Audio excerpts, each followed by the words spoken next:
first down. They hand off to Marlon Mack. Huge hole, 50-yard line. He's at the 40, still going near sideline. He's at the 10. He's at the 5, and he will score. Touchdown, Marlon Mack.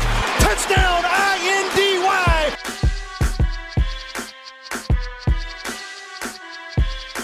And again, it's picked up. It's Darius Leonard. Leonard with his second INT, and he's streaking down the near sideline. He's at the 40. He's at the 30. He's at the 20. He's going to go. A pick six for the Maniac. Horseshoe is back, baby. The horseshoe is back. What is going on, Colts Nation, and welcome back to another episode of the Bring the Juice Colts podcast. Well, the Indianapolis Colts win against the Jacksonville Jaguars to finish out the 2020 regular season. The Colts finished with an 11-5 record, good for the number 7 seed in the AFC playoffs. So this is the second out of 3 years of a winning record in a playoff berth under Frank Reich. So, Derek, this was a interesting game to say the least. There were definitely some moments where it was a little bit frustrating, especially that second half, third quarter, most of that fourth quarter, which we'll talk about. But hey, man, nonetheless, the Colts right now are a playoff team for the second year in 3 years. So, I mean, say what you want about this game, but ultimately, man, we're in the playoffs again. We get that opportunity again. How you feeling, man, waking up knowing that we are a playoff team again? Yeah, it's really incredible when you look at the journey that this team has had to take to get here. And even with being 11-5, and still there was a shred of doubt as to whether or not we make the playoffs. I mean, isn't that incredible to know that the worst team in AFC is 11-5 and making the playoffs? I mean, that is just incredible. And not to mention there are how many teams? 4 teams that have a 11-5 record. So, I mean, it's incredible that, the AFC is this competitive this year. And, and again, I kept saying who you lose to is the important one. And all these other teams, we haven't played the Chiefs or Buffalo yet, but every team that's in front of us right now has beaten us at some point this season. So it's going to be a rough ride to wherever it is we think we can go. But, either way, still really good to be in the playoffs. You predicted it right, 11-5. This team certainly is very capable. And I'm just enjoying the fact that we are in the playoffs and get the chance. Yeah, seriously. Yeah, we are traveling to Buffalo. That's the next week. Saturday will be the game, the early game at, I believe it's 1:05. So the Colts will be traveling to Buffalo to play the number 2 seed Buffalo Bills. That'll be a very tough matchup, which we'll get to a little bit later on in the week and stuff like that. But let's just kind of break down this game a little bit. It won't be a super long one because I don't think there's a whole lot to tell. I mean, Jacksonville already fired their head coach, Doug Marrone. Today, actually, when we're recording, they fired him. So that tells you anything about the season. I was watching a little bit of our friend UCF Jaguar, just like, man, the season is finally over. Thank goodness. That's just kind of the vibe the Jaguars have had all year. But the Colts really started off pretty strong. They jumped off to a 10-0 lead in the first quarter and then a 20-7 lead at the half. I think the big thing that kind of was a little bit frustrating was that third quarter, Derek. The Colts scored 0 points in the third quarter. It seems like it's been a trend the last couple of weeks where the Colts offense is kind of they played really well in that first half, and they kind of become a little bit stagnant in that second half. I'm curious, in your opinion, what was the main factors behind why the Colts really struggled there in that third quarter? Obviously, they had that big Jonathan Taylor run and that T.Y. Hilton 2-point conversion to really seal that game for the Colts then and make it a 28-14 game. That was the final score then. So going back to my question though, why did the Colts struggle in that third quarter and most of that fourth quarter to really do anything offensively?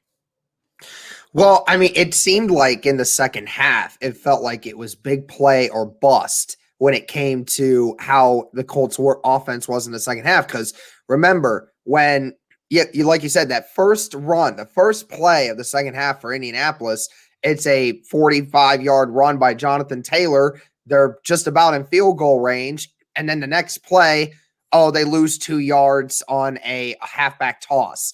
It felt like that was the way the whole game. And then the next drive, when the Colts failed to convert, you had Zach Pascal had 2 straight plays for for 35 yards. Looked like the Colts were going to go down again. And then a holding comes up, and then it stalls the drive. And then that first drive, Jacoby Brissett was in for 2 plays and made 2 mistakes. One by not holding on to the ball the first time on the 3rd down and would have just walked for a first down. And then the second time, not giving it to Jonathan Taylor and keeping it. And then they got the turnover. Like, I mean, again, it was, right. I know everybody again wants to say Frank Reich and passing the ball, getting away from the run, which is actually false because Indianapolis ran the ball more times in the second half than what they did in the first half. With Jonathan Taylor's sake, I don't know about Nyheim Hines. Hines didn't get many opportunities to run behind that offensive line anyways, but nevertheless, I don't think it was bad play calling because most of the time when the plays were there, they were open and everything was working. It was just failed execution. And then multiple times in the fourth quarter, at the beginning of the fourth quarter, Phillip Rivers kept throwing it to the check down on Jonathan Taylor too late, and he wasn't there. Nobody was open in the back, or at least Phillip Rivers didn't see it. And then ultimately, Phillip Rivers was throwing the check downs, and it got 1 yard both times, and it never worked. Like, you can't be throwing check downs on 3rd down and 11 if you're not going to plan it. Because, again, there were screens that worked throughout the whole game. Nyheim Hines had a couple. Jonathan Taylor had a couple. The screens were working, but we got away from some of those. But I just thought, again, it's come down to lack of execution. Not saying that Frank Reich is discerned from any blame. I agreed with you on that yesterday when we talked about it.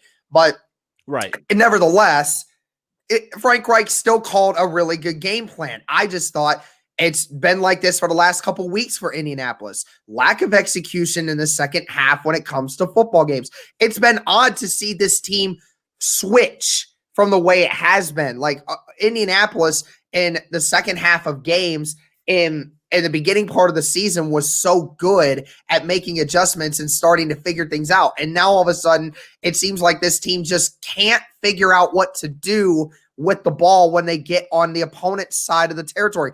Because remind you, most of those drives that Indianapolis failed to convert on touchdowns late in the second half, they were in Jacksonville territory. It's not like Jacksonville was shutting them down completely in the second half. They were. Indianapolis was getting big play after big play after big play. They just ultimately could not get into where they wanted to go. And Blankenship obviously missed the field goal. And in other situations, they couldn't get 5 more yards to put Blankenship in field goal range. You know, even an extra field goal at the end of that in that fourth quarter would have certainly helped to keep this defense from having to worry like it needed to depend on the offense. And I'm not even going to blame the defense for this second half either, because they held them to 7 points. 7 points. That's it. I mean, regardless of what you want to say about Glennon tearing up our secondary, it doesn't matter. They only scored 7 points. So, I mean, this offense, I just don't know what's up with them in the second half, but they're going to have to figure it out because they can't falter like this against other teams, or else we're gonna lose bad. Yeah, I think for me, it's more like you said, lack of execution, but also lack of situational execution. That's the big thing for me. Like you said, like that 3rd down and like 2 or 3, and Jacoby Brissett keeps it and gets nowhere.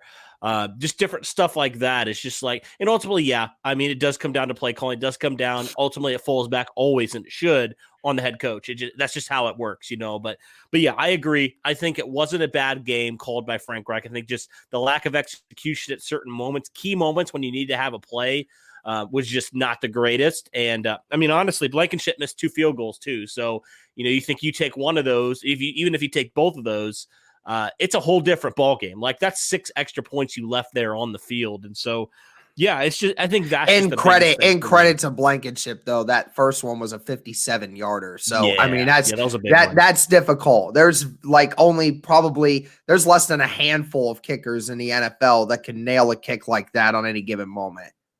Right. Yeah, for sure. I definitely understand that. And the second one, it had the distance. It was just off to the right, just barely off to the right slightly. Yeah. Yeah, and it just hit off the upright then. So that was just a bummer. I mean, he probably would have made that any other time. It just was just kind of that's how it happens sometimes. But he still made 2 field goals, and that's 6 points he added there. So, and he also made his 2 extra points as well. So he had 8 points. So everybody has not the best game. Like it's the NFL. Sometimes you have kind of not the greatest days statistically as a kicker, but hey, I mean, I'm not too worried about it. I had some people like asking about him, and I was like, look, he kicked his longest field goal of the year.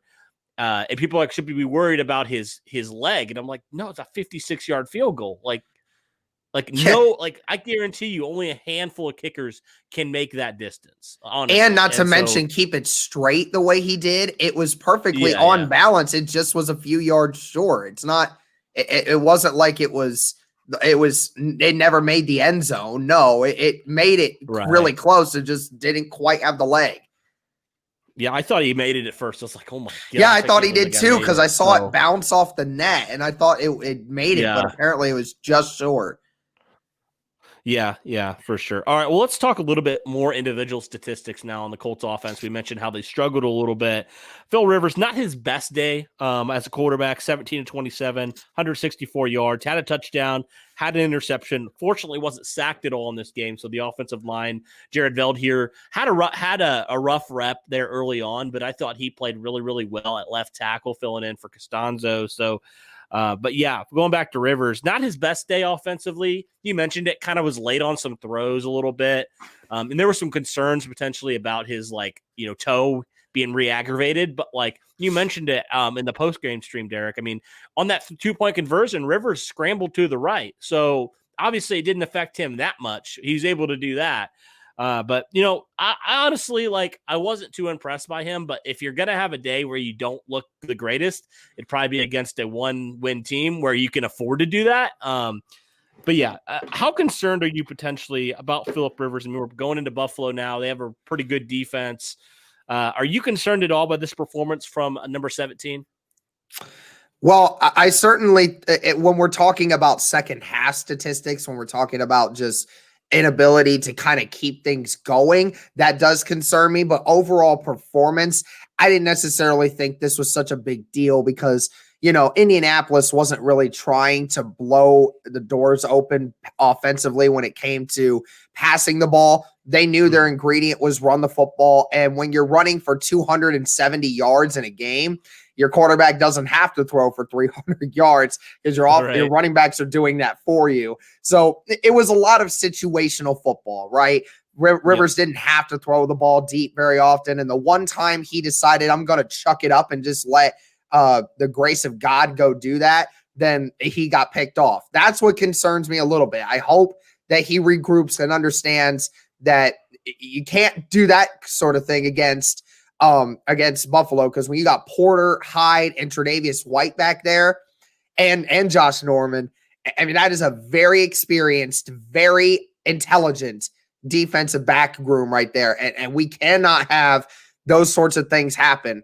I mean, the good thing is Buffalo's not seen us yet this year, so they don't have any idea on what exactly they're going to do to stop Phillip Rivers. They just have the game plan. But at the end of the day, yeah, it's a little concerning. You'd be a fool to say that it wouldn't be a fool to be doing that. But again, it all depends on a run game. How does the offense do in running the ball?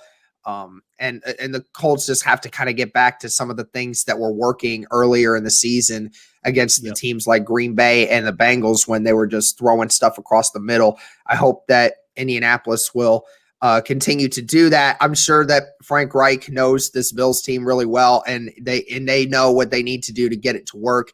As long as the offensive line continues to do what they're doing and not giving up a ton of pressure on Phillip Rivers, and Rivers has a clean pocket for most of the game, then I'm not insanely worried about it. Yeah.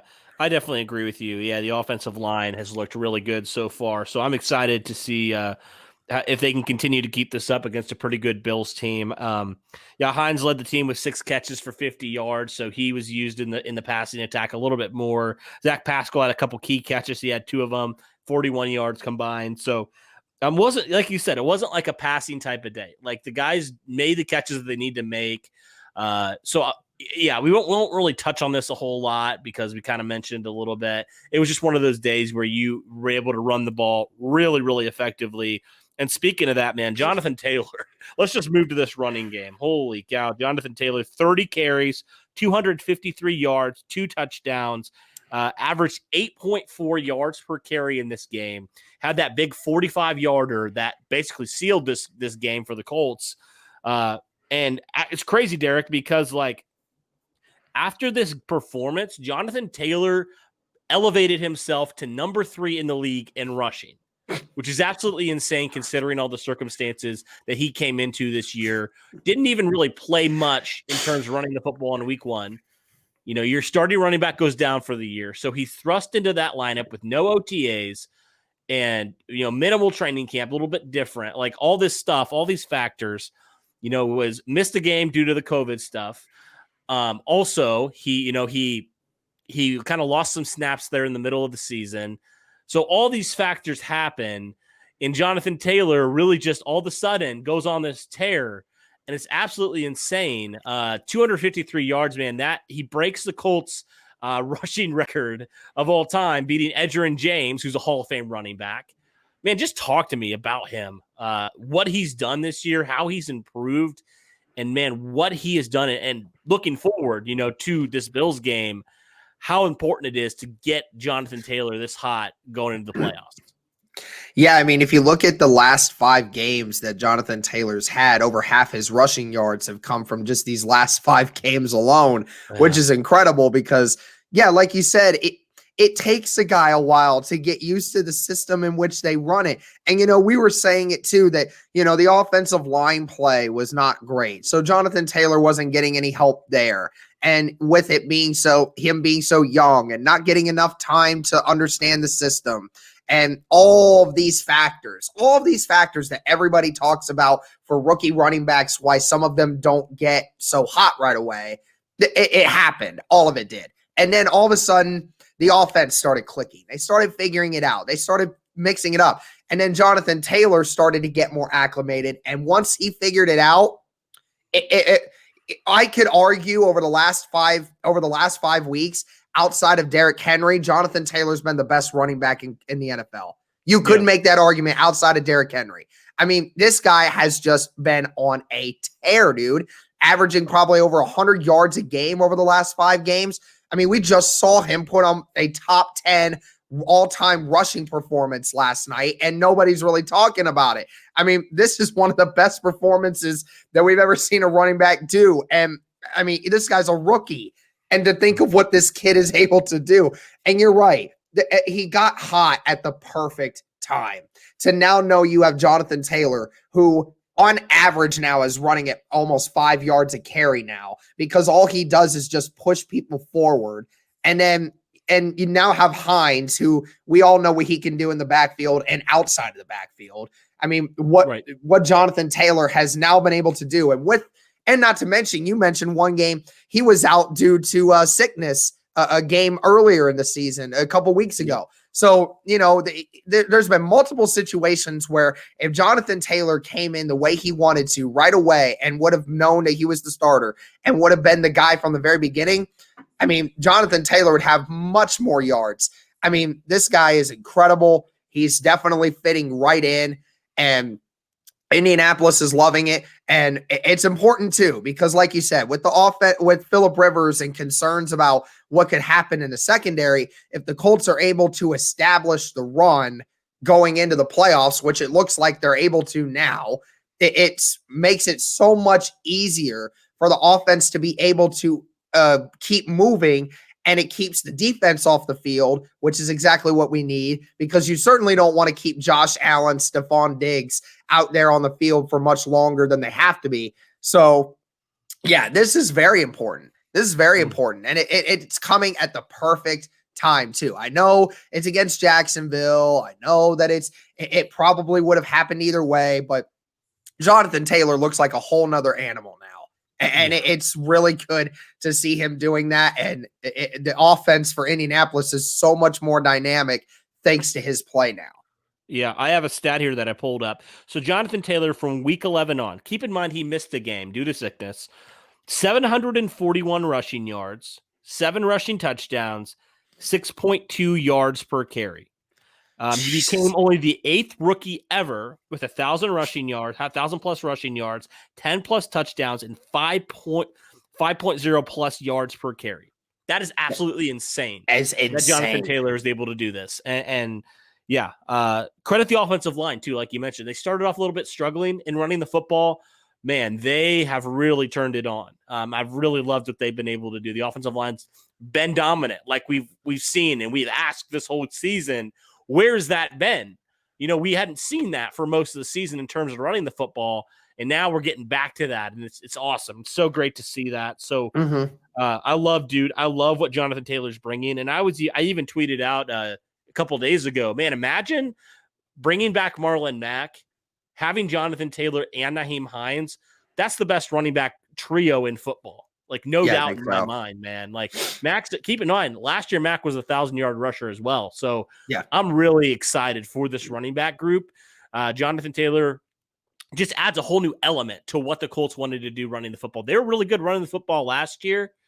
If you added a player like Jonathan Taylor, now we see why the Colts traded up to get this guy.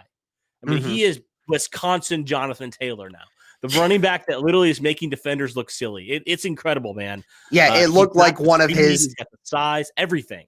Yeah, it looked like one of his games at Wisconsin yesterday. That's what it looked like. It's just one of those where he broke 5 different runs yesterday of 20-plus yards. I mean, that's 100 yards on just 5 plays, and then the rest of it just accumulated. I mean, the worst rushes that he had were where the offensive line just completely just fell apart and was hitting the backfield. I mean, Jonathan Taylor, when you gave him a split second to hit that line, dude, he was getting at least 4 yards per carry. At least. Oh, yeah. Yeah, I mean, those were the 2 things we had questions on, right? First off, vision was one of them. He doesn't seem like it's an issue now. And then second off was breaking tackles. And now he's doing that. And that's exactly what the Colts need moving on into the playoffs. If they want a chance to potentially make a playoff run, that's what they need. They need to be able to run the football. So, all right, let's move over now to the Colts defense. So defense didn't have – there were some moments where you're just like, what are we doing? But overall, you said 14 points the defense allowed this whole game. Only 7 points in that second half there. Really allowed I thought was kind of a stupid, at the end of that first half, allowed a touchdown. I thought that was way, way too easy for Jacksonville. But overall, I felt like the defense did a really good job. I mean, they ended this game with 6 sacks on Mike Glennon, DeForest Buckner being the beneficiary of 2 of those. Crazy that man was Pro Bowl snub still. But he's continuing to prove the league wrong there. The Colts did a really good job. They forced another turnover as well. That obviously that Darius Leonard strip sack on Mike Glennon was a huge momentum changer there in that game. So what was your overall impression of this Colts defense here to close out the season? Well, I mean, the passing defense currently still kind of concerns me, especially coming into the playoffs, with Buffalo. And we know how Josh Allen and Stephon Diggs and those guys are. I mean, Stephon Diggs, you can make the argument outside of Devontae Adams. I mean, Stephon Diggs was the best receiver in football this year. He led the league in receptions and in yards. I mean, this outside of touchdowns, which is Devontae Adams' king there. I mean, Stephon Diggs found his new home in Buffalo, and he is loving every minute of it. I mean, he's one of the best route runners. This team is going to struggle going up against Stephon Diggs because Stephon Diggs can do it all to you. And, this defense is still – I mean, this passing defense has been average at best over the last few weeks. It's been average for a lot of this. And I know that it's because, you get later in the season, teams start to have more film, guys start to make a few more mistakes. We kind of had to anticipate that something like this was probably going to happen. But nevertheless, this team is still a top 10 defense, no question about it. And I mean, that's what we wanted, right? We said with adding DeForest Buckner and a couple of these other guys, we thought they could be a fringe top 10 defense, and they certainly are. There's no question about it. There's very few defenses that are better than them right now. With this game in general, the defense did a good job of getting pressure. 6 sacks, that's a season high for them. It always seems to be weird how the Colts, every time we face the Jags, At the second time throughout the season in our building, we seem to somehow get a miraculous sack total against them. I don't know how that happens, but it happens every year. And it was good job by the defensive line. Not a ton of run options there until the second half. They were struggling with that. And like you said, the defense was just literally unstoppable in the first half until that last drive, which I don't know if this is an Eberflus thing or if it was the defense, but it just seemed like they were out there and just simply did not try to really stop them. I mean, there were multiple times where guys were still looking at the sideline when Jacksonville was snapping the football. I mean, and nevertheless, okay, they gave up 7 points. I mean, and they're giving up against the Jacksonville Jaguars. You're up by 20. Like, okay, great, whatever. It wasn't a huge deal to me. I kind of figured something like that would probably happen. Whatever. You did it once, whatever. And then you gave up a really quick score in the second half. And going into the fourth quarter, Mike Glennon was perfect in that third quarter. He didn't miss one pass. And that's what concerned me, is that even when the defense was trying, they all of a sudden just seemed to not be able to keep up with him. And there were multiple times that Mike Glennon bailed him out too, because Keenan Cole dropped an easy first down catch, but it fell to the turf, and that ended up being a fourth down. So the Jags had to punt, but that was a 20-yard gain. That was just a drop. I mean, there were multiple times that this defense just didn't really do what it needed to do. I mean, I'm not questioning their effort. I'm just saying this team needs to, start getting a little bit more focused on that aspect of it, because we know how this defense can do against the run. They've done it all year long. They're the second best rushing defense in all of football. But, I mean, the passing coverage has kind of dropped off a little bit, and that comes from, Julian Blackmon making less plays. Obviously, Corey Willis was out today or yesterday, and so was Rocky Sin. Had a couple guys missing, so cornerback depth was a little bit of a concern there. No question about it. But, this team's just got to do a little better defensively and pass coverage going into the playoffs. But outside of that, the defense didn't do a terrible job yesterday. I mean, 6 sacks, you force a fumble. I didn't even think that was a fumble. I thought that was a forward pass, but apparently it was a fumble. I don't know how, but but I gotta worry. I'll take it. I'll take it from Darius Leonard. But so defense, a little concerning in pass coverage, but overall, I think that the defense was fine yesterday.